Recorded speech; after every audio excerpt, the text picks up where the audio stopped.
Amén. Pueden sentarse, hermanos. Amén. Aleluya.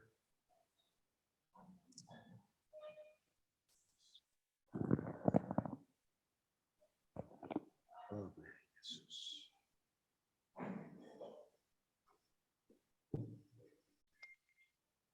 Hemos comenzado o estamos compartiendo sobre la gracia de Dios. Perdón, hoy tenemos escuela dominical presencial. Los niños pueden ir con toda libertad, por favor, ahí con las hermanas. Amén. Amén. Amén. Como dije, estamos compartiendo sobre la gracia de Dios y encontramos que según Efesios capítulo 2, versículo 4 y 5, vemos que la gracia y la misericordia de Dios fluyen juntos. Dice así, pero Dios que es grande, que es rico en misericordia, por su gran amor con que nos amó, aun estando nosotros muertos en pecado, nos dio vida. Juntamente con Cristo, por gracia sois salvos. La gracia y la misericordia de Dios fluyen juntas y por su gracia fuimos rescatados y hemos sido transportados al reino de su Hijo amado. Y veíamos que Israel, su pueblo en el Antiguo Testamento, ellos fueron escogidos por Dios por ser un pueblo insignificante. Y de igual manera, la iglesia, los creyentes, según el apóstol Pablo a los Corintios, allá en 1 Corintios, capítulo 26 al 31, dice que Él nos escogió, o Él escogió lo necio, lo débil, lo vil, lo menospreciado. Escogió Dios para que nadie se jacte ante su presencia. Hoy nadie en la iglesia, nadie que ha nacido de nuevo puede jactarse por ser hijo de Dios, sino que es simplemente por la misericordia y la gracia de Dios que hemos sido salvos. Y veíamos cómo Dios tuvo misericordia del apóstol Pablo, tuvo misericordia de María Magdalena, tuvo misericordia de la mujer samaritana. Y así el Señor en su gran misericordia ha expresado su gracia para con nosotros. Por eso uno de los significados o del concepto de gracia es que la gracia es un don o un favor inmerecido. Nadie merecía ser salvo. Todo lo contrario, estábamos descalificados, alejados de la vida de Dios. Pero Él nos dio en su soberanía tener un encuentro personal con Él. Por pura gracia. Y debemos estar agradecidos con Él por esa salvación tan grande que Él nos ha dado. Amén. Pablo dice que no hay hombre que busque a Dios. Y somos ejemplo vivo de eso si realmente hemos nacido de nuevo. Pero por otro lado, también gracia tiene otro significado o existe otro concepto. Y gracia es la capacitación divina o el poder transformador que nos faculta para hacer su voluntad. Voy a repetir. La gracia es la capacitación o la capacidad divina o el poder transformador que nos faculta para hacer su voluntad. En otras palabras, la gracia es el poder para cambiarnos, guardarnos y usarnos conforme a su voluntad. Sin la gracia de Dios, no podemos dar un paso en nuestra vida cristiana. De principio a fin, la gracia actúa en la vida de los hijos de Dios. En la primera epístola a los Corintios, capítulo 15, verso 10, el apóstol Pablo dice: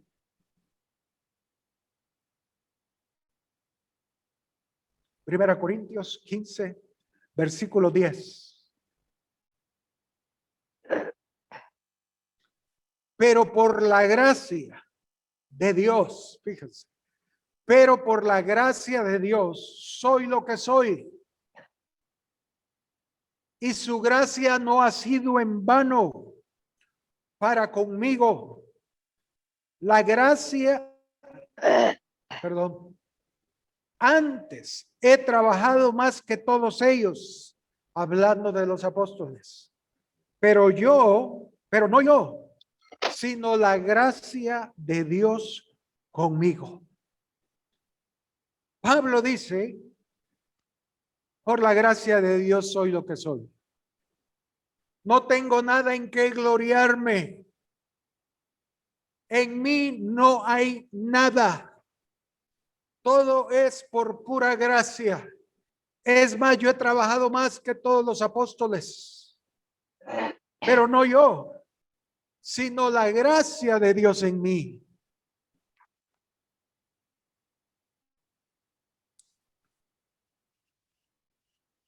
Saldremos de este mundo siendo creyentes por la gracia de Dios.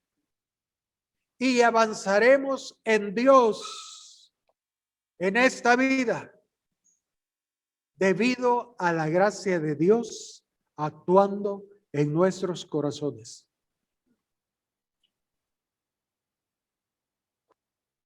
En la primera epístola a Timoteo, capítulo 1, versículo 12.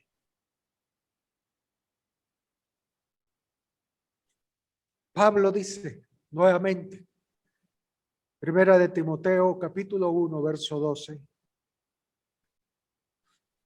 Doy gracias al que me fortaleció, a Cristo Jesús, nuestro Señor. ¿Por qué? Porque me tuvo por fiel, poniéndome en el ministerio, habiendo yo sido antes blasfemo, perseguidor e injuriador. Y vimos como Pablo respiraba contra los cristianos. Pero dice: mas fui recibido a misericordia, porque lo hice por ignorancia en incredulidad. Pero la gracia de nuestro Señor fue más abundante con la fe y el amor que es en Cristo Jesús. Sí, Pablo llegó a ser blasfemo, perseguidor, injuriador, pero por la gracia de Dios, Pablo dice: no solo me salvó, sino que me puso en el ministerio. Todo lo que hagamos en esta vida como hijos de Dios ha de ser por la gracia divina. Sin la gracia de Dios es imposible que haya cambios en nuestra vida. Sin la gracia de Dios es imposible que haya cambios en nuestra vida. Por nuestra propia fuerza es imposible que hayan cambios. Necesitamos la gracia de Dios para dar un paso hacia adelante. No cambiaremos a menos que recibamos la gracia divina. Por más que nos esforcemos, por más fuerza de voluntad que tengamos, no podremos avanzar en Dios si no es la gracia divina actuando en nuestras vidas. Como decíamos, Pablo dijo, soy lo que soy por la gracia de Dios. Si usted da un paso hacia adelante en el Señor, es por la gracia de Dios. Si usted dejó de pecar, es por la gracia de Dios. Si usted recibió el bautismo del Espíritu Santo, es por la gracia de Dios. Si usted recibió los dones del Espíritu, es por la gracia de Dios. Si usted recibió un ministerio, es por la gracia de Dios. Yo en lo personal, toda mi vida, estoy a dieta que nunca cumplo. Si en lo poco, en lo natural yo no puedo, mucho menos en las cosas espirituales. Amén. Si yo no puedo ni tener dieta, ni hacer dieta, si no puedo ni hacer ejercicio, mucho menos voy a poder caminar en Dios, si no es por la gracia de Dios actuando en nosotros.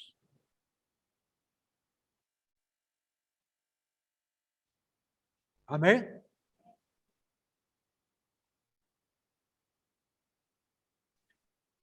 Toda nuestra vida cristiana depende de la gracia de Dios. No hay en nosotros nada en que podamos gloriarnos. Todo es por pura misericordia. Hebreos capítulo 12, verso 15. Nos da un ejemplo de esto que estamos hablando.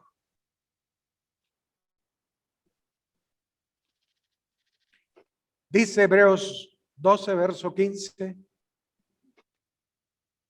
Mirad bien, fíjense cómo empieza. Mirad bien, como diciendo, ojo, atentos. Mirad bien. No sea que alguno deje de alcanzar la gracia de Dios, que brotando alguna raíz de amargura os estorbe, y por ella muchos sean contaminados. No sea que algún fornicario o profano, como Esaú, que por una sola comida vendió su primogenitura, porque ya sabéis que aún después, deseando heredad la bendición, fue desechado y no hubo oportunidad para el arrepentimiento, aunque la procuró con lágrimas. Esaú no pudo avanzar en Dios, aunque lo procuró, aunque se esforzó, no lo logró, sino que fue desechado. ¿Por qué? Porque desde un principio él desechó la gracia de Dios. Él nunca superó la amargura para con su hermano, porque despreció la gracia de Dios. Hermanos, solo su gracia puede borrar o quitar en nosotros la amargura.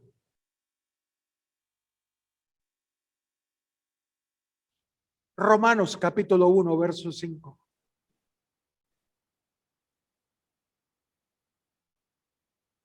Hablando de Jesús, dice Pablo, fíjense, y por quien recibimos la gracia. La gracia se recibe en Jesús. Y por quien recibimos la gracia y el apostolado, o sea, el ministerio, la posición en Dios. Hermanos, Dios tiene un lugar para nosotros en él, pero no vamos a llegar a ese lugar a menos que nos aferremos y recibamos la gracia de Dios.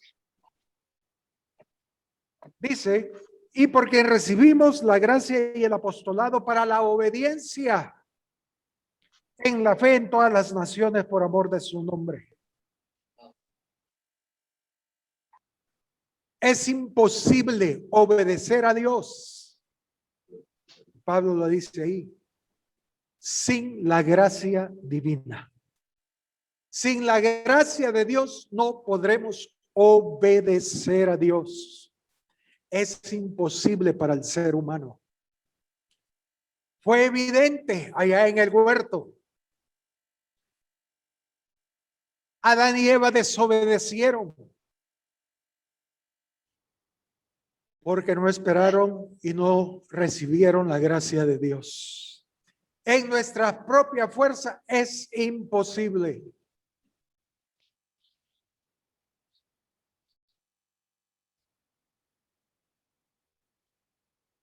Romanos 6:14.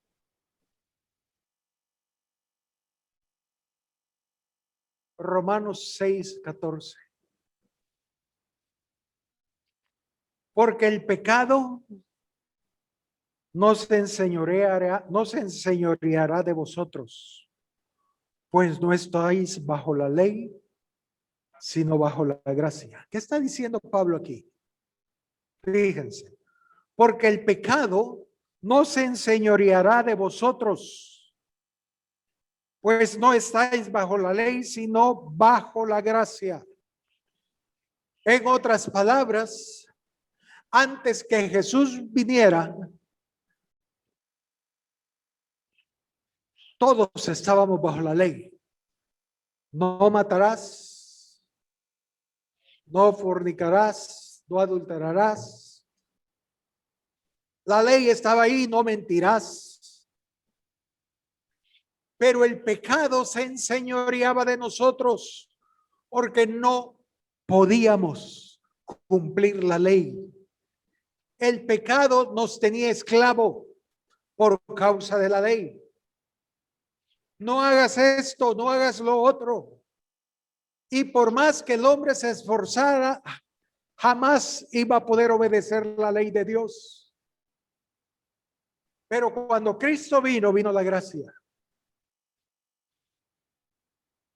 Y ahora Pablo dice, ahora el pecado ya no tiene poder sobre ti. El pecado ya no puede gobernarte. El pecado no puede enseñorearte de ti, porque ya no estáis bajo la ley, sino bajo la gracia. Ahora él dice, no mentirás. Y nosotros decimos, Señor, si tú no haces un milagro en mí, yo voy a seguir mintiendo. El Señor derrama su gracia sobre nuestras vidas y nos da la fortaleza, el vigor, el poder para no mentir. Yo lo experimenté cuando nací de nuevo.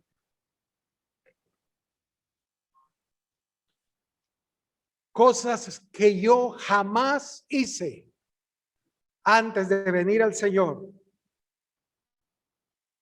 las comencé a hacer cuando nací de nuevo. ¿Cómo cuáles?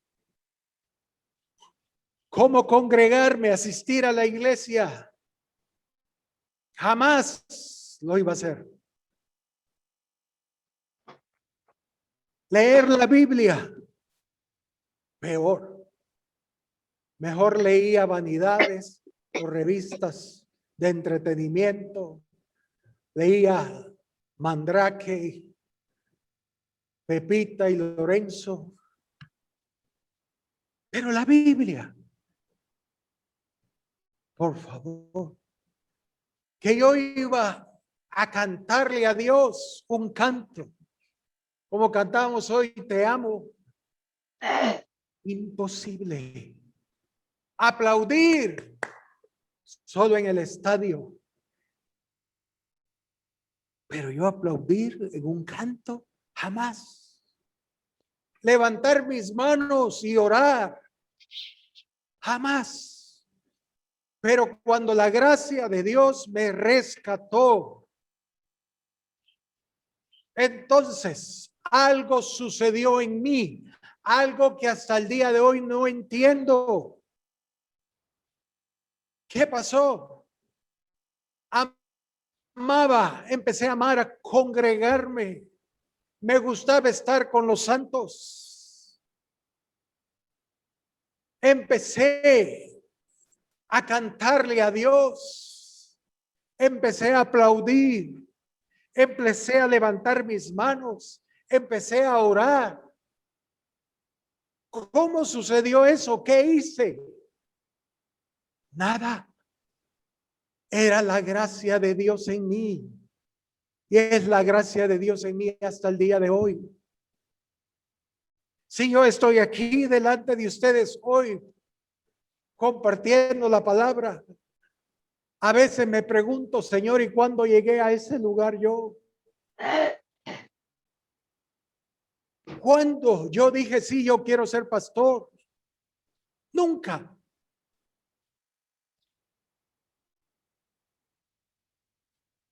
Era la gracia de Dios. En mí no hay nada en qué gloriarme. La gracia de Dios está disponible para que hoy podamos obedecerle a Él. Amén.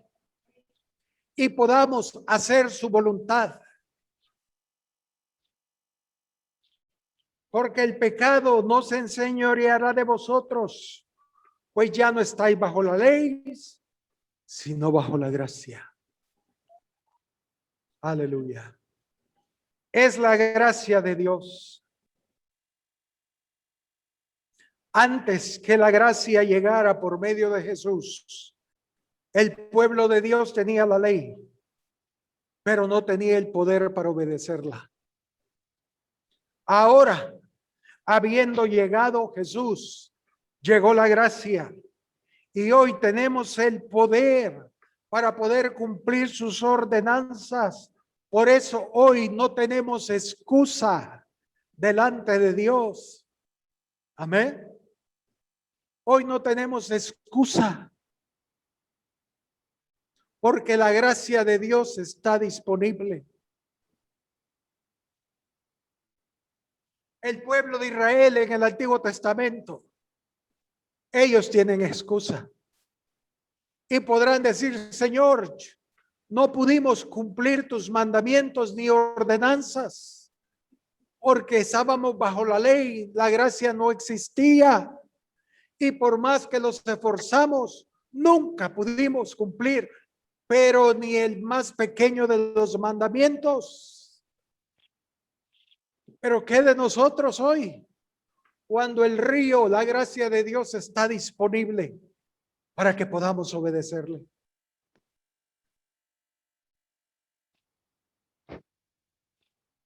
Santiago capítulo 4, verso 6 nos da la clave para recibir la gracia de Dios.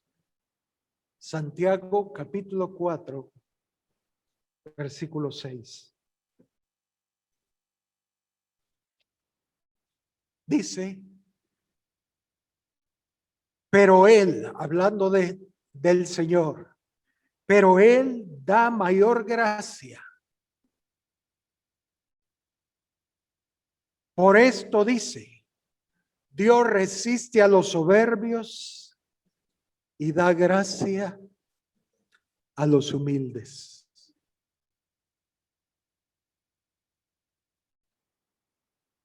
Primera de Pedro 5, verso 5.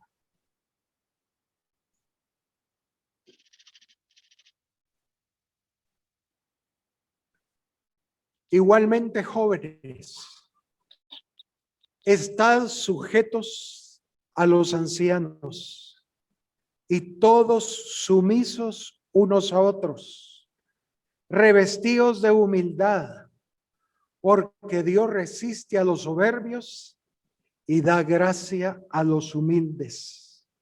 Humillaos, pues, bajo la poderosa mano de Dios para que Él los exalte cuando fuere tiempo.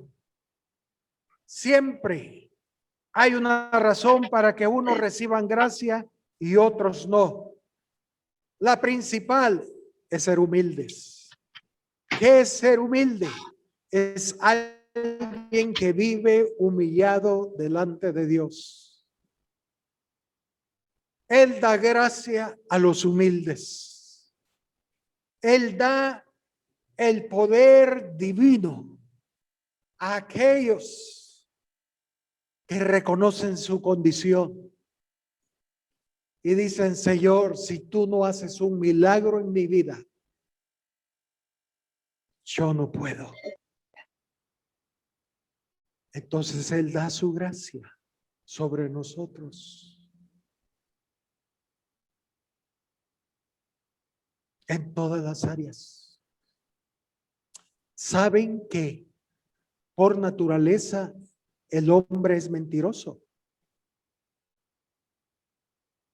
Un niño no sabe qué es una mentira, pero cuando ya tiene 3 años que ya puede hablar, empieza a mentir. Los niños votaron algo y el que lo votó dijo, él fue. ¿Dónde aprendió el niño a mentir? Le fluía debido a la naturaleza adámica. Por favor, no toque esto. Y es lo primero que va a hacer, tocar eso. Desobediente. Por naturaleza ya es problema de fábrica. Pero cuando llegamos al Señor, el chip cambia. La naturaleza cambia. Hay un nuevo nacimiento y la gracia de Dios empieza a fluir. Y entonces nos damos cuenta que cuando hay una mentira, nuestro corazón nos reprende y decimos, no puede ser. Señor, ya no quiero mentir, ya no quiero ser mentiroso.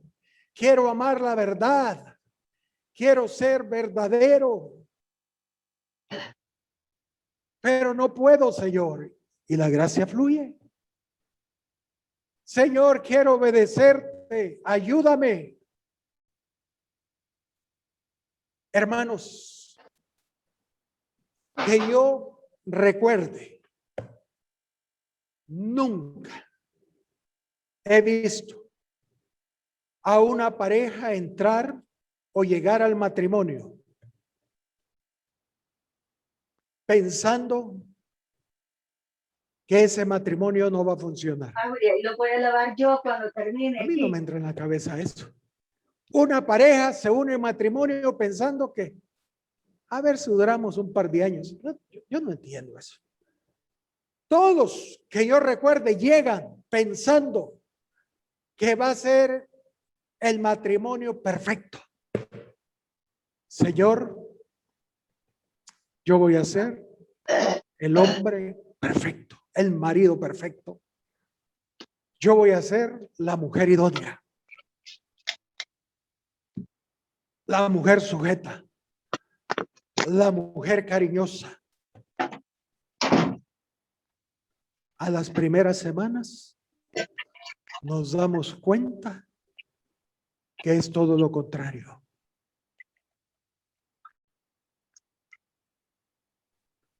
Algo no está bien. Ay, por supuesto es el otro, nunca soy yo. Aún en eso, necesitamos la gracia de Dios. Amén. La gracia de Dios. Recuerdo un matrimonio que se casaron un día sábado. No los casé yo. Solo supe que se casaron un día sábado. El domingo, la esposa desapareció, abandonó al marido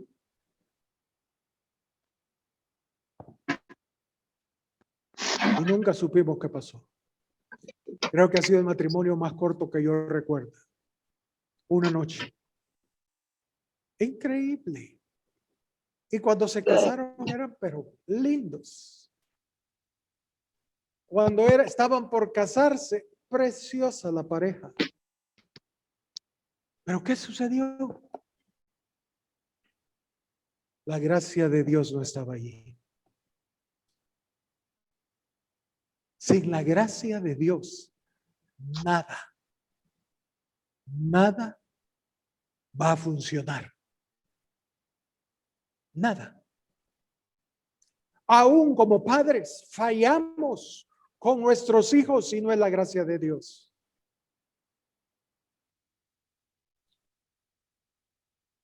Para mí es imposible, yo no entiendo eso. Sé que existe. Lo he visto, no lo he vivido, pero lo he visto. Y es que lo que le llaman el trauma posparto. ¿Alguien ha oído eso? No, lo he visto. La mujer tiene un hijo y cuando ya ve al niño, no lo quiere. No, aléjenlo. Y cuando se lo llevan, se pone a llorar. Entra en depresión. ¿Y qué pasó aquí? Si tanto que anhelabas tu bebé. Y dice, Iván, no quiero otro tampoco. Pero antes decía, ibas a ser la madre abnegada. Si no es la gracia de Dios, es imposible. Por eso debemos humillarnos y buscar a Dios, porque somos imperfectos, porque somos incapaces de cumplir la voluntad de Dios. Y solo podremos por la gracia de Dios. Noé halló gracia a los ojos de Jehová y fue protegido en medio del diluvio. La gran mayoría no lo fueron. ¿Por qué Noé halló gracia y fue salvo? Por la actitud que él tuvo. Nuestra actitud determina o determinará si recibimos la gracia de Dios o no. Cuando la gente endurece su corazón, se resiste a Dios y corta el flujo de la gracia. ¿Cuántas veces he visto yo esto? Ahorita que yo recuerde aquí no existe, no me acuerdo de alguna pareja, de la iglesia, pero lo he visto. Una pareja se casa, pasa un año y no pueden tener hijos, perdón, y no tienen hijos. Pasan 2 años y no tienen hijos. Y no porque no quieran, sino porque no pueden. Algo no está bien. Y los hermanos se acercan o la familia y le dicen, ay, ¿y cuándo van a ser tío? ¿Y cuándo van a ser abuelo? ¿Y cuándo van a hacer esto? Dios, no, los niños no son para nosotros. No, todavía no. Y no es cierto, esa es la pantalla. Pero realmente es que no pueden. Y son contados con los dedos los que realmente, cuando les preguntamos, y no piensan tener hijos, contados con los dedos de la mano, los que dicen, hermano, ore por nosotros, porque no podemos. Estamos intentándolo y tenemos problema. El que se humille será exaltado y recibirá la gracia de Dios. Pero aquellos que, no, es que los niños no son para nosotros. No, todavía no queremos tener.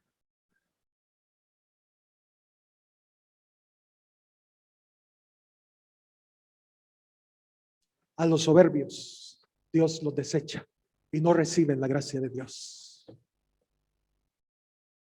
Que Dios nos ayude.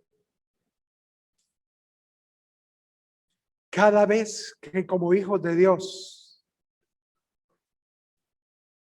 somos ofendidos, somos dañados, la gracia de Dios está disponible de inmediato para que podamos perdonar. Pero si no nos apropiamos de la gracia de Dios, entonces entra la amargura como en Esaú y cayó. Sí, hermanos, tarde o temprano seremos ofendidos por los padres, por los suegros, por los cuñados, por las cuñadas, por los líderes, por el pastor, por los hermanos de la iglesia. Pero ¿cuál será nuestra actitud? ¿Amargarnos o humillarnos y decir, Señor, dame la gracia para poder perdonar? Recuerden que Él dijo que debemos orar, Padre, perdónanos como nosotros perdonamos a los que nos ofenden. Si no perdonamos, Él no va a perdonarnos. Tenemos que aprender a perdonar y eso solo viene por la gracia de Dios. Para el hombre en sí, jamás. Él no puede perdonar. Nosotros en nosotros mismos nunca podremos perdonar.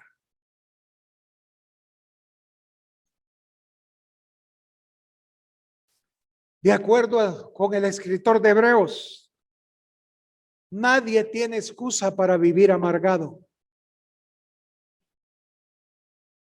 Pues Dios no nos somete nunca a una prueba que no podamos resistir. 1 Corintios 10:13.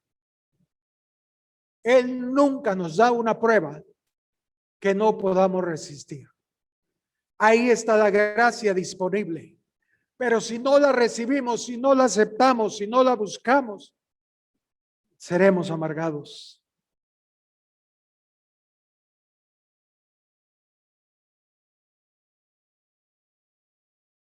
En repetidas ocasiones en la Biblia,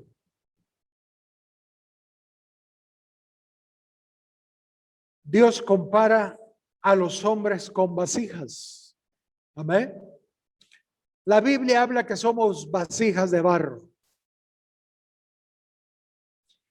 Él es el alfarero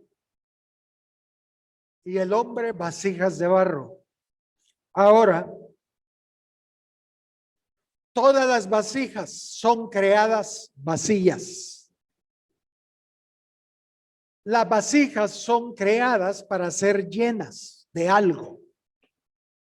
Si es un vaso, bueno, ese vaso ha sido creado o ha sido hecho para contener agua, refresco, lo que quiera. Si es un plato, para alguna sopa, un caldo, lo que quiera. Pero todas las vasijas han sido hechas primero vacías, pero con el propósito de ser llenadas de algo.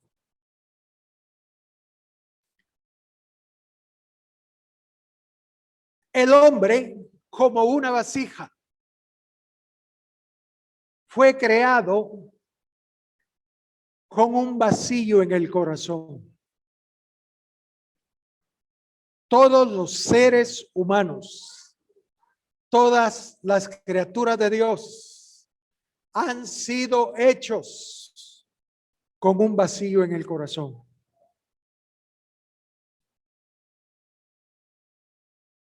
Y por eso tenemos la capacidad innata de contener algo. Por eso la vida, fíjense hermanos, por favor, por eso la vida del hombre siempre está empecinado en buscar la felicidad, porque piensa que la felicidad va a llenar el vacío que hay en su corazón.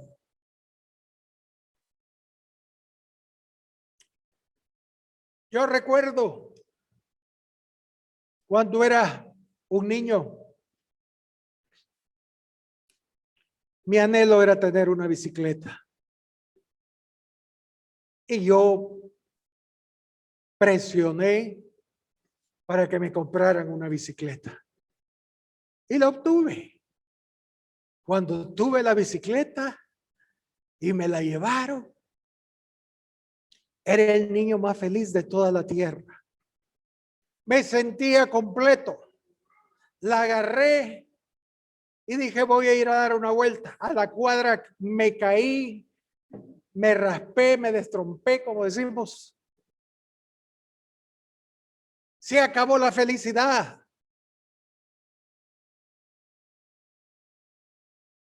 A la medida que fui creciendo, mi felicidad era enamorarme,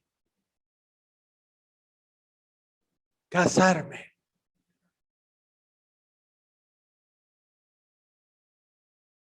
Y toda mi vida giraba hacia eso. Y me casé.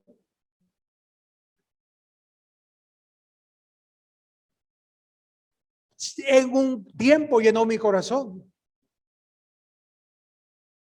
Pero después volvió el vacío. Aunque nunca dejé de amar a mi esposa ni nada de eso. Pero me di cuenta que mi esposa no lograba llenar todo el vacío de mi corazón. Vinieron los hijos. No.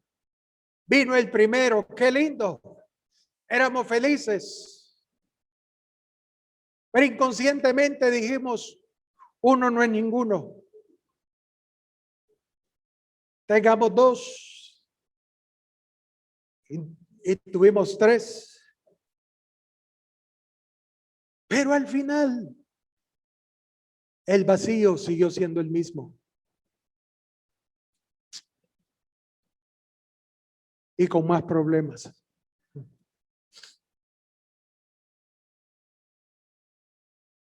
Ojo, hermanos, con esto. Lo que se vierta en nuestra vida determinará qué tipo de vasijas somos. Voy a repetirlo. Lo que permitamos que se vierta en nuestra vida va a determinar qué tipo de vasijas somos. O somos vasijas buenas o somos vasijas malas.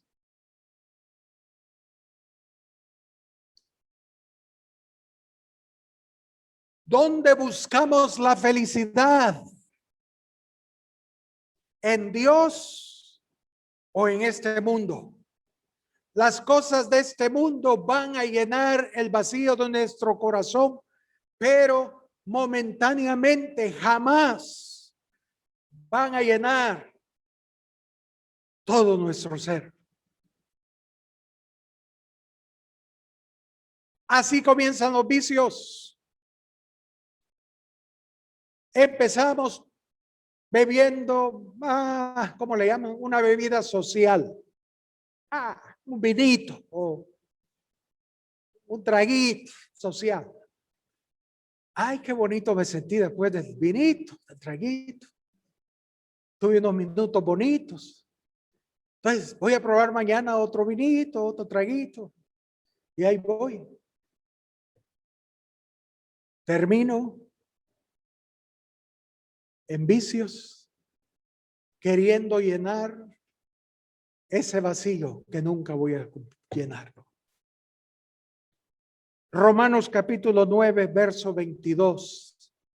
El apóstol Pablo dice, Romanos 9, 22. ¿Y qué?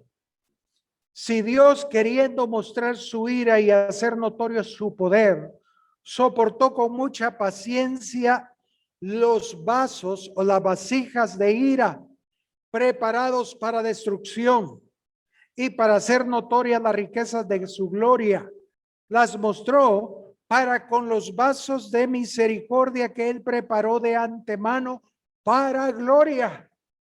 Aquí habla de dos vasijas, vasijas de ira y vasijas de misericordia. Las vasijas de ira terminan siendo destruidas, pero las vasijas de misericordia están preparadas para ser llenos de la gloria de Dios. ¿Qué tipo de vasija queremos ser? ¿Con qué estamos llenando nuestra vida?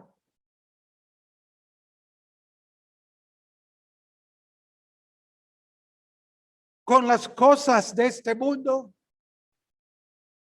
o con las cosas eternas? Eso va a determinar nuestro fin.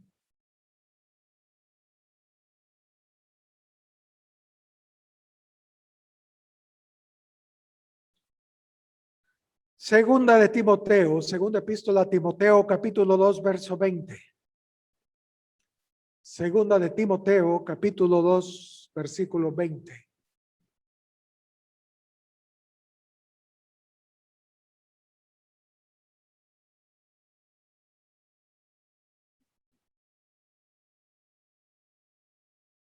Dice,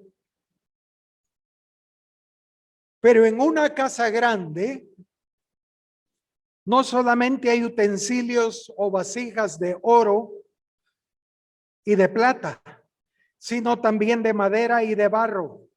Unos son para usos honrosos y otros para usos viles. Así que si alguno se limpia de estas cosas, cosas mundanas, será instrumento para honra, santificado, útil al Señor y dispuesto para toda buena obra. ¿Qué tipo de vasijas queremos ser? ¿De oro, de plata o de barro? Inconscientemente en cada hogar existen cierto tipo de vasijas. Hay vasijas de usos viles, son las que usamos a diario. Desayuno, almuerzo y cena. Por lo general son vasijas de plástico. ¿Sí? Tomamos agua y calavadero. Tomamos, comemos y pero hay otras vasijas que están guardadas y que las ocupamos solo en ocasiones especiales. Esas están bien guardaditas y las sacamos con mucha delicadez. Y como dije, para momentos especiales. Ahí nos lucimos sacando esas vasijas. Que digan, ay, qué bonita ese plato. Ah, qué bonito ese vaso, hermano. ¿Y de dónde lo sacó? Ah, sí, es que yo recuerdo una vez con mi esposa, andábamos predicando en unas iglesias ahí en México. Y mi esposa siempre le ha gustado esas vasijas como de cerámica, tiene su nombre. ¿Cómo? No sé, una de que pinta de colores y todo eso. Bonitas. Y me dijo, me llevo esa vasija. Yo le dije, yo pensaba porque a mí me iba a tocar cargar eso, pues. No era una cajita. Pero bueno, está bien, comprémosla, la llevamos. Eso fue hace como 10 años. Creo que la hemos usado una vez. Pero eso sí, está bien guardadita. Y ahí la tiene y cuando la ve, mi vasija. Mi vasija.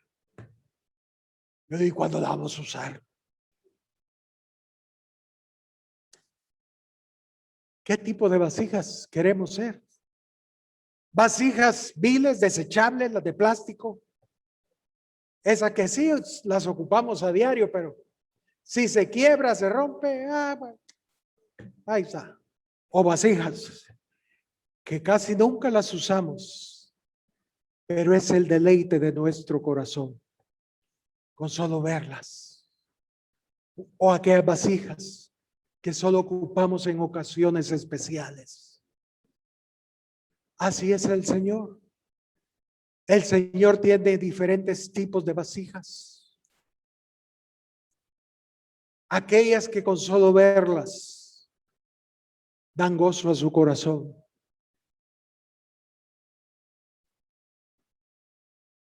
¿Cuál es la diferencia entre cada una de ellas? Primero, su naturaleza. Y segundo, ¿qué tipo de cosas vertimos en ella? Cualquier cosa que se vierta en nosotros va a saturar todo nuestro ser.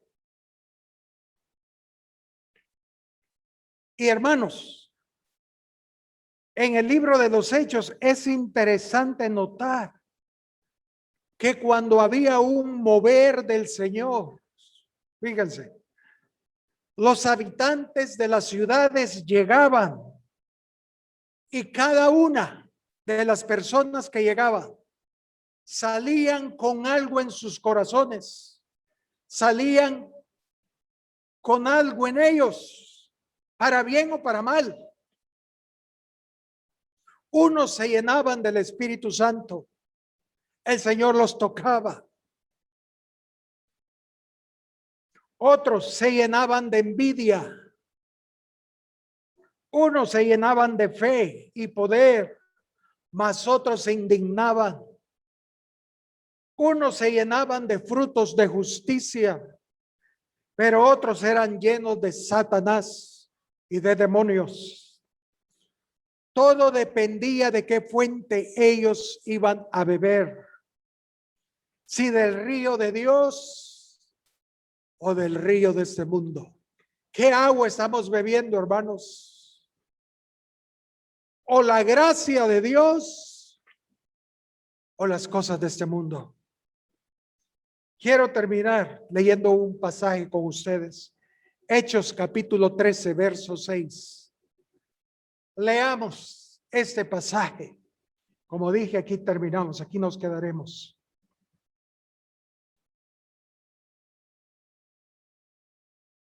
Dice, Y habiendo atravesado toda la isla hasta Pafos, hallaron a cierto mago, falso profeta, judío, llamado como Bar Jesús. ¿Sabe qué significa Bar Jesús? Hijo de Jesús.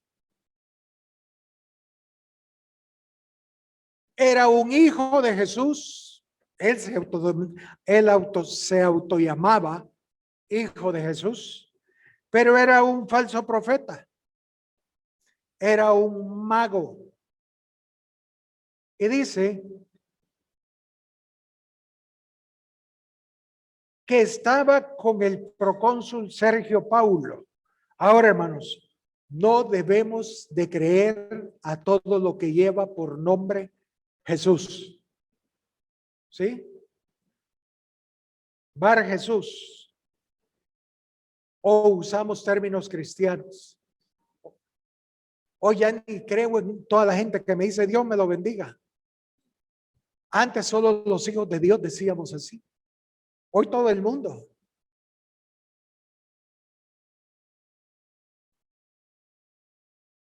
Dios bendiga El Salvador y Centroamérica. Todo el mundo dice eso.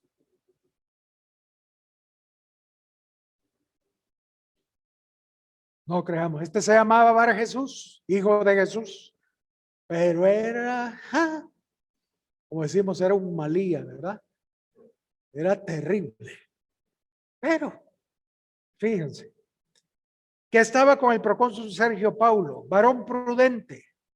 Este llamando a Bernabé y a Saulo, que era Pablo, deseaba oír la palabra de Dios, pero le resistía Elimas, el mago, pues así se traduce su nombre, procurando apartar de la fe al procónsul.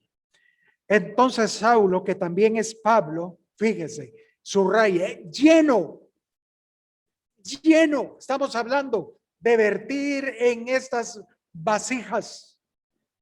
Ahora Pablo, lleno del Espíritu Santo, fijando en él los ojos, dijo, oh lleno. Amén. Dos vasijas, Pablo y Bar Jesús, perdón. Uno, Pablo, lleno del Espíritu Santo, pero Bar Jesús dice, lleno de todo engaño y de toda maldad, hijo del diablo, enemigo de toda justicia, no cesará de trastornar los caminos rectos del Señor. Ahora pues, aquí la mano del Señor está contra ti y serás ciego y no verás el sol por algún tiempo. E inmediatamente cayeron sobre él oscuridad y tinieblas, y andando alrededor buscaba quien le condujese de la mano. Entonces el procónsul, viendo lo que había sucedido, creyó, maravillado de la doctrina del Señor. ¿De qué queremos ser llenos? Somos vasijas vacías. ¿Pero de qué queremos ser llenos? ¿Del Espíritu Santo o del espíritu de este mundo? Como le dijo Pablo, lleno de engaño y de toda maldad. Hermanos, Dios quiere llenarnos de su gracia y de todos los frutos que acompañan la gracia de Dios. Y cada vez que somos llenos de gracia, más gracia, más gracia, más gracia, nosotros somos cambiados y somos transformados y somos mejores cristianos y somos mejores cónyuges y somos mejores padres y somos mejores empleados y somos mejores estudiantes. ¿De qué estamos siendo llenos, hermanos? Hay dos caminos. O seamos llenos de la gracia de Dios que nos capacita para alcanzar lo mejor de Dios, o somos llenos de la maldad y del espíritu de este mundo. Nuestra esperanza es solo la gracia de Dios. Pongámonos de pie, hermanos, y cantemos ese coro que dice: mi vaso elevo.